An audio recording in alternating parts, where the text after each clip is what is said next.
ఉన్న బంగారాన్ని విడిపించి ఆ రోజు ఆన్లైన్ రేటుకే మేము కొంటాం. Sharma gold company. నమస్కారం, వెల్కమ్ టు సుమన్ టీవీ. నేను గీతాంజలి. ప్రస్తుతం మనతో పాటు ప్రముఖ ఆధ్యాత్మికవేత్త సుధీర్ చవాన్ గారు ఉన్నారు. వారితో మాట్లాడదాం. నమస్కారం సుధీర్ గారు. నమస్కారం అండి. జై జగన్నాథ్. జై జగన్నాథ్. అసలు ఇప్పుడు ఎక్కడ విన్నా పూరి జగన్నాథుడి పేరే. రత్నభాండాగారం తెరుచుకోవటం ఏవో కానీ ప్రతి ఒక్కళ్ళు ఇంకా ఇంకా ఆసక్తి చూపిస్తున్నారు. అసలు పూరి జగన్నాథుడు ఎందుకు స్వామి అలా ఉన్నారు? అన్ని చోట్ల విగ్రహ రూపం అందంగా అలంకరించబడి ఎంతో సుందరంగా పూలమాలలు అవి వేసి ఇలా రకరకాలుగా కనబడతారు స్వామి. ఇక్కడేంటి ప్రత్యేకమని చాలామంది అంటే ఇప్పటి జనరేషన్ వాళ్ళు, ఇంకా పూర్తిగా తెలియని వాళ్ళు అందరూ కూడా తెలుసుకుంటూ ఉన్నారు. కానీ నాకు ఎప్పుడూ ఆశ్చర్యమే అక్కడ పూజా విధానం కానీ, స్వామివారికి సమర్పించేటువంటి నైవేద్యం కానీ, అక్కడ జరిగేటువంటి నిత్య కైంకర్యాలు ఏవైతే ఉంటాయో వాటి గురించి తెలుసుకోవాలనుకుంటున్నానండి. మరి వివరిస్తారా? తప్పకుండా. భగవంతుడి స్వరూపము దారు స్వరూపం. దారు అంటే చెక్క స్వరూపం అనమాట. ఇంద్రద్యుమ్న మహారాజు కాలంలో భగవంతుడు అక్కడ ప్రత్యక్షమయ్యాడని చెప్పేసి, అంతకుముందు నీలమాధవుడిలాగా నీలాద్రి పర్వతం మీద ఉండేవాడని చెప్పేసి ఇలాంటి కథనం ఒకటి ఉంటుంది. ఆ కథనం తర్వాత భగవంతుడు దారు స్వరూపంలోనే అక్కడ ఉన్నాడు అని చెప్పేసి ఇంద్రద్యుమ్న మహారాజు కట్టించిన ఆలయము. ఇంద్రద్యుమ్న మహారాజు యొక్క కథనము వారు బేసికల్గా అవంతికాపురి అంటే ఉజ్జయినికి సంబంధించిన మాలవ కింగ్ అట. వారి మెన్షన్ మహాభారతంలో కూడా వస్తుంది. మాలవ కింగ్స్ మెన్షన్ మహాభారతంలో వస్తుంది. ఆ కాలం వారు, ఆ తర్వాతి కాలంలో వారు కట్టిన ఆలయము సుమారుగా 500 మీటర్స్ పెద్దగా ఉండేదట. దాని తర్వాత అనంతవర్మ అనేసి దాని తర్వాత వచ్చిన మహారాజు సుమారు 9th, 10th, 11th సెంచరీ, ఈ 3 సెంచరీస్లో ఈ జగన్నాథుడి ఆలయం అంచలంచలుగా కట్టబడిందని చెప్పేసి. కానీ మీరు చెప్పినట్టుగా చాలా విలక్షణంగా ఉంటుంది అక్కడ. స్వామి విగ్రహం చాలా అపురూపం. నిజానికి మీరు గమనిస్తే అంత పెద్ద పెద్ద కళ్ళు పెట్టుకొని స్వామి అందరినీ చూస్తారు. శంకరాచార్యులు అన్నట్టు జగన్నాథ స్వామి నయనపథగామి భవతుమే అన్నట్టు. మీరు రథయాత్రకు వెళ్ళండి, ఎక్కడైనా ఉండండి, భగవంతుడు కనబడతాడు. వారి కంటి చూపులో మనం పడిపోతాం. అటువంటి కళ్ళు జగన్నాథుడి. అంత అందమైన స్వరూపం. పెద్ద పెద్ద పెద్ద కళ్ళు చక్రాల్లా పెట్టుకొని అందరినీ చూసేస్తూ ఉంటాడు. మీరు రథయాత్ర వెళ్తే సాధారణంగా మీరు ఎక్కడున్నా రథం మీద ఉన్న స్వామి కనబడతారు. అంత పెద్ద స్వరూపం, మంచి దారు స్వరూపం. వారిని చక్కగా 12 years నుంచి 19 years మధ్యలో అధిక ఆషాఢ మాసం వచ్చినప్పుడు కొత్త విగ్రహాలు చేస్తారు. స్వామి లోపల బ్రహ్మ పదార్థం ఉంటుందని చెప్పేసి ఒక కథనం. సాలగ్రామ స్వరూపం. ఆ స్వరూపాన్ని మారుస్తారు. ఆ Daitapati particular community of people who are, వారికి మాత్రమే అవకాశం. వాళ్ళల్లో కూడా చాలా వృద్ధులైన వాళ్ళు, చాలా సేవ చేసిన వాళ్ళకే ఆ అవకాశం దొరుకుతుంది అనేసి. దాని తర్వాత యథాతథంగా ప్రతి సంవత్సరం జరిగే ఉత్సవాలన్నీ చాలా అద్భుతంగా జరుగుతాయి. భగవంతుడు పురిలో రోజు పొద్దున మేలుకొలుపు అంటే బాలభోగం ఇవన్నీ చక్కగా చేస్తారు. దంతధావనం చేయించి స్వామికి. స్వామి చెక్క స్వరూపం గనక ఆయనకు అభిషేకం ఉండదు అక్కడ. సంవత్సరంలో ఒక్కసారే జ్యేష్ఠ పౌర్ణమికి అభిషేకం చేస్తారు. ఆ అభిషేకానికి స్వామికి జ్వరం వచ్చేసి 15 రోజులు స్వామి ఆలయం మూసేసి వారికి మందులు అవన్నీ ఇవ్వడం, దాని తర్వాత రథయాత్ర అవ్వడం, ఇలాంటివన్నీ జరుగుతాయి కదా. అయితే పొద్దున్నే స్వామికి అభిషేకం రోజు నిత్య కైంకర్యం ఎలా చేస్తారు అంటే ఒక అద్దం పెడతారు. బ్రాన్స్తో చేసిన అద్దం ఒకటి ఉంటుంది. ఆ అద్దానికే ఉపచారాలు అభిషేకం అంతా చేసి దాని తర్వాత స్వామికి బాలభోగంలో మన పేలాల్లో బెల్లం కలిపినటువంటి పేలాలు, పెరుగు, వెన్న, ఇటువంటి చలువ చేసే పదార్థాలు లాంటివి పొద్దున నివేదనకు ఉంటాయి. దాని తర్వాత సుమారుగా 9-10 గంటలకి ఇంకొక నివేదన అవుతుంది. ఆ నివేదన తర్వాత అందరికంటే పెద్ద నివేదన 56 రకాల వంటలు స్వామికి ప్రతిరోజు రాజభోగంలో ఉంటుంది. 56 రకాలు, అన్నీ మట్టి కుండల్లో వండినవే. రోజుకి రోజు కొత్త మట్టి కుండలు. స్వామి కిచెన్ ఉంటుంది. మీరు ఎంటర్ అయిన తర్వాత లెఫ్ట్ సైడ్ లో మొత్తం కుమ్మరి వాళ్ళు కొన్ని కుటుంబాలు మీరు నిత్యము అలా సెట్ ఆఫ్ కుండలు మీకు కనబడుతూ ఉంటాయి వంట కోసం వాళ్ళు వాడే కుండలు. మరి ఆ కుండలు ఏం చేస్తారు? తర్వాత వాడేసుకున్న తర్వాత పగలగొట్టేయడం, మళ్ళీ కొత్త కుండలే, మళ్ళీ కొత్త దాంట్లోనే వంటలు. వాడటం కానీ ఎవరికైనా ఇవ్వటం కానీ అలా ఏవైనా నూతనమే మళ్ళీ స్వామికి. ఏవి వాడిన వంట పాత్రలు ఉండవు, అన్ని కొత్త పాత్రల్లోనే స్వామికి రోజు 50 రకాల వంటలు అవుతాయి. ఆ భోగమండపం అని ఉంటుంది. మీరు పురిలో వెళ్ళిన తర్వాత ఆ భోగమండపంలోనే ఈ 56 రకాల పదార్థాలన్నీ తీసుకొచ్చి మధ్యాహ్న నివేదన ఉంటుంది, దాన్ని రాజభోగం అంటారు. ఆ పదార్థాల్లో మీకు పప్పు, కూర, మళ్ళీ పాఖాళ్ అనేసి ఒక వెరైటీ ఉంటుందన్నమాట, సద్దన్నం లాంటిది. ఇవి చాలా మన దాల్చిన చెక్క అంటారు కదా, సినిమన్ వేసిన రైస్ ఒక వెరైటీ ఉంటుంది, పచ్చడి ఉంటుంది, పాయసాలు ఉంటాయి, పిండి వంటలు ఉంటాయి, ఎన్నో రకాలు. అసలు పురీ ప్రసాదము సాక్షాత్తు భగవంతుడే.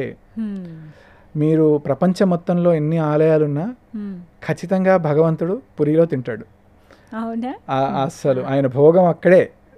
అసలు అద్భుతమైన రాజభోగం స్వామికి. పురాణాలు ఏం చెప్తున్నాయంటే, మీరు మనిషి జన్మ ఎత్తిన తర్వాత మోక్షం పొందాలి అంటే ఏం చేయాలి అంటే, రోజు జగన్నాథుడి ప్రసాదం తింటే చాలు. జగన్నాథపురిలో మీకు ఏకాదశి కూడా వ్రతం ఉండదు, భగవంతుడి ప్రసాదం తినాల్సిందే. ఎంతటి అదృష్టవంతులండి పూరిలో ఉన్న వాళ్ళైతే. రోజు ప్రసాదమే కదా. అంటే ఏకాదశి రోజు కూడా 2 కణాలు మనం స్వామి ప్రసాదం, జగన్నాథుడి ప్రసాదం వేసుకుంటే అది రోజు మీరు క్రమం తప్పకుండా చేస్తే మీకు ఖచ్చితంగా మోక్షం వచ్చేస్తుంది. అటువంటి అద్భుతమైన క్షేత్రము పురి. పురుషోత్తమ క్షేత్రము, చక్రతీర్థము, సముద్రము. మీరు పురిలో ఉన్నటువంటి క్షేత్రము మ్యాప్ లాగా ఆలయాలన్నీ వేస్తే శంఖం రూపంలో మీకు తెలుస్తుంది. ఆ డయాగ్రామ్ శంఖంలో వస్తుంది అనమాట అన్ని ఆలయాలు. పురి జగన్నాథుడి ఆలయం చుట్టూ 8 మంది శివాలయాలు ఉన్నాయి, 8 శక్తి క్షేత్రాలు ఉన్నాయి. వీళ్ళందరూ స్వామికి ప్రొటెక్షన్ అనమాట, అక్కడ ప్రొటెక్షన్ లాగా. సో మీరు ఇలా మధ్యాహ్నం భోగం అయిపోయిన తర్వాత మళ్ళీ సాయంకాలం స్వామికి మధ్యాహ్నం పడుకోబెట్టడానికని తీసుకెళ్తారు పల్లకిలో. మళ్ళీ ఆలయం మూసేస్తారు. మధ్యాహ్నం స్వామి భోగం టైంలో మళ్ళీ నర్తన సేవ, గీత సేవ, గీత గోవిందం అని ఉంటుంది, జయదేవులు రాసింది. అవి స్వామికి సాయంకాలం అవ్వగానే వినవించడం. స్వామికి ఎట్లా చూస్తారంటే భగవంతుడిలా, ఒక మహారాజులా చూస్తారనమాట. సో దానికి తగినట్టు ఉపచారాలన్నీ అలాగే ఉంటాయి. సాయంత్రం అయిన తర్వాత వైదికంగా, తాంత్రికంగా కూడా 2 రకాలుగా స్వామికి పూజలు అవుతాయి అక్కడ. మళ్ళీ సాయంకాలం లేట్ ఇన్ ద నైట్ అంటే 9-10 ఆ ప్రాంతంలో స్వామికి మీరు పొద్దున తీసినప్పటి నుంచి గుడి మూసేంత వరకు కనీసం ఒక 5-6 సార్లు భగవంతుడు వస్త్రాలు మారుస్తూనే ఉంటారు, కొత్త కొత్త వస్త్రాలు స్వామికి, మహారాజులాగా. భోగం అయిపోగానే ఇంకో వస్త్రము, సంధ్యా సమయానికి ఇంకో వస్త్రము, బాలభోగానికి ఇంకో వస్త్రము, అలా మారుతూనే ఉంటారు స్వామికి.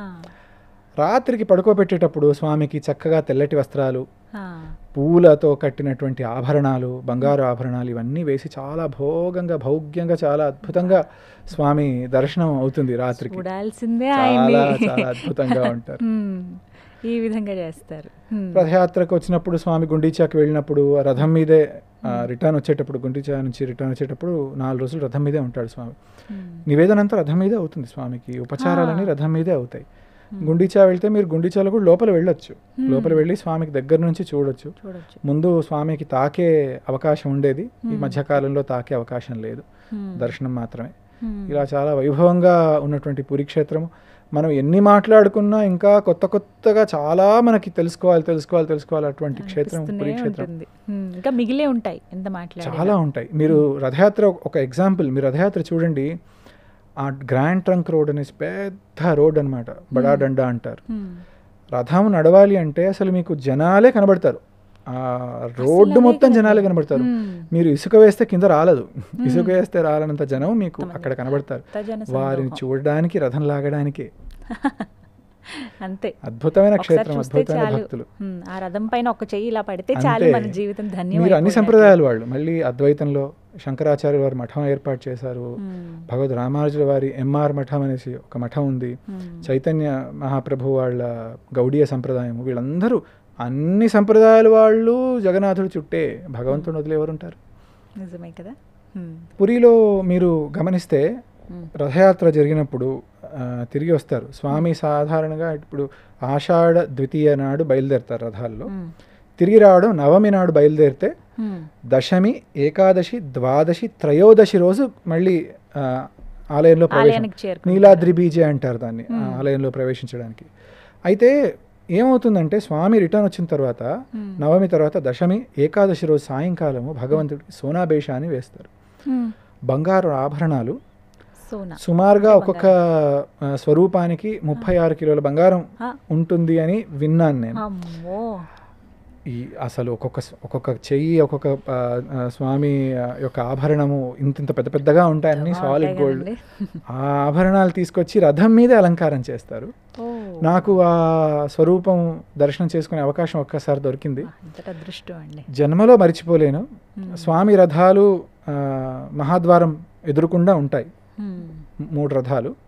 గ్రాండ్ రోడ్ మొత్తం భక్తులు రావడానికి ఒకవైపు నుంచి, వెళ్ళిపోవడానికి ఇంకోవైపు నుంచి, అలా అందరు రావాలి, స్వామిని చూడాలి, ప్రదక్షిణ పూర్వకంగా మళ్ళీ రిటర్న్ వెళ్ళిపోవాలి. నమ్మరు, లక్షల మంది ఒక్క సాయంత్రమే భగవంతుడిని లక్షల మంది దర్శనం చేసుకోవచ్చు. చూడాలి స్వామిని, అంతే అద్భుతమైన దర్శనం. సోనాబేష అది ద్వాదశి రోజు, ఏకాదశి రోజు సాయంకాలం అవుతుంది. దాని తర్వాత మళ్ళీ అధరపాన అనేసి ద్వాదశి రోజు ఈ కొత్త రథాలు చేస్తారు కదా, ప్రతిసారి కొత్త రథాలు. మీకు చైత్ర మాసంలో ఎప్పటికప్పుడు కొత్త రథాలు. ఆ రథాలు రథయాత్ర అయిపోయిన తర్వాత దాన్ని మొత్తం డిస్మాంటిల్ చేసేసి అవన్నీ వంటకు వాడుకుంటారు, దాంట్లో వాడిన చెక్క అంతా.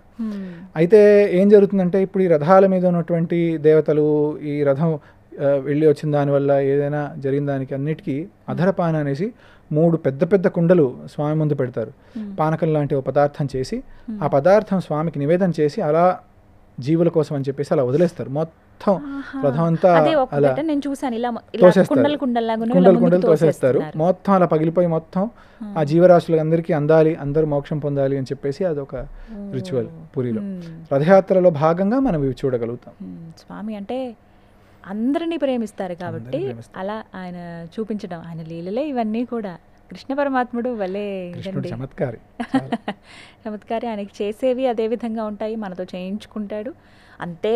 దానికి ఎన్నో రెట్ల ప్రేమను మళ్ళీ తిరిగి మనకి అందిస్తారు. జగన్నాథుడు గుడి నుంచి బయటికి రావడం కానీ అక్కడ only Hindus allowed, Indians are allowed, Hindus are allowed. అయితే చాలామంది ఇస్కాన్ సంబంధించిన వాళ్ళు, పాశ్చాత్య దేశం నుంచి వచ్చిన సన్యాసం తీసుకొని కృష్ణుడి కోసం జీవితం అర్పించిన వాళ్ళు కూడా వాళ్ళు ఎంటర్ చేయలేరు కనుక వాళ్ళు రథయాత్ర కోసమే ప్రత్యేకంగా వస్తారు స్వామిని చూడడానికి.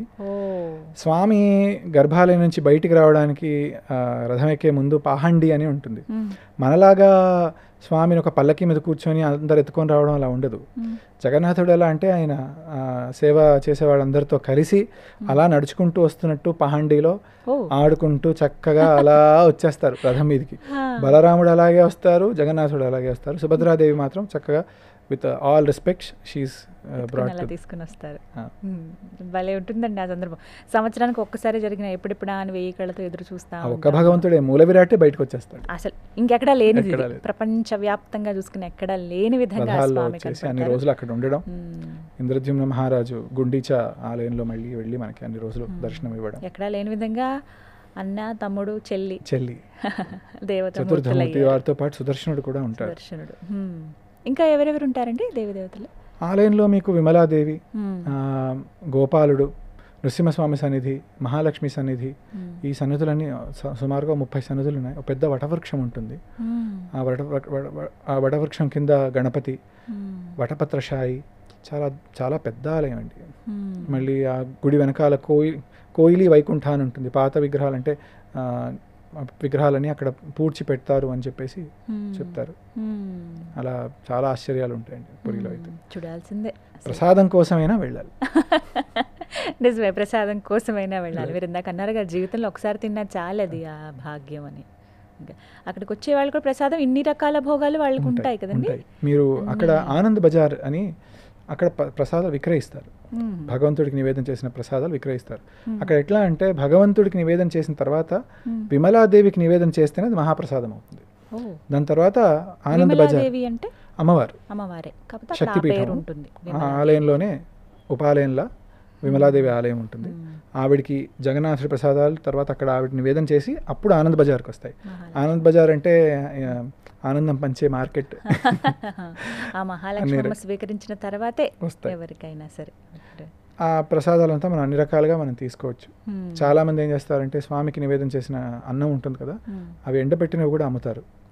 భగవంతుడికి నివేదన చేసిన పరబ్రహ్మ స్వరూపమే కదా భగవంతుడి ప్రసాదం, సాక్షాత్ జగన్నాథుడి ప్రసాదం. అది మనం అందరం రోజు 2 కణాలు వేసుకున్న మోక్షం పొందుతాం. అంతకన్నా దృష్టి ఏం కావాలి. రైట్, మాట్లాడదాం ఖచ్చితంగా పూరి గురించి, ఆ స్వామి లీలల గురించి తదుపరి ఎపిసోడ్లో. ధన్యవాదాలండి. జై జగన్నాథ్. జై జగన్నాథ్.